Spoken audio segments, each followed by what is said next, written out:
So guys, andito kami sa OWA Consulate. Dito maraming libreng kape. Ayan, election for 2025 is open for voting sa mga OFW. So meron ditong libreng kape. Ito yung aking pinakamagandang kasama. Oh. Ayan, registration. Kape-kape tayo guys. Libre coffee at saka biskuit pala siya. Mag-register ka muna, tapos hingi tayo ng kape. Sulat natin ngalan natin, no? Tapos, Ayan. Ayan Ayan ang mga coffee. Ko, ayan.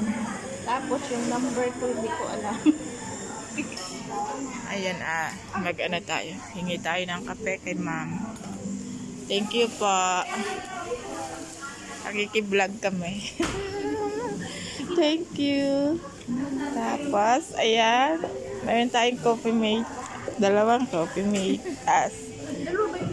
Opo. Tapos coffee mate. Ayan. Thank you. And the coffee is coming. Ito ang ating coffee. Very hot. Hingi na tayo ng Ayan guys, ang babait ng mga staff nila. So, dito kami opo. Ang dami pang extra table. Maya-maya kami boboto after magkape. Ayan. parang klarong-klaro yung pangalan. Para nag-enjoy tayo sa pagboto natin. Ayaw mo na ng online. Ayan. Ayan guys. Ang ating ibang mga Philippines na boboto maya-maya. So, kape-kape muna. Para tayong nasa bar, di ba? Ay, para tayong nasa bar.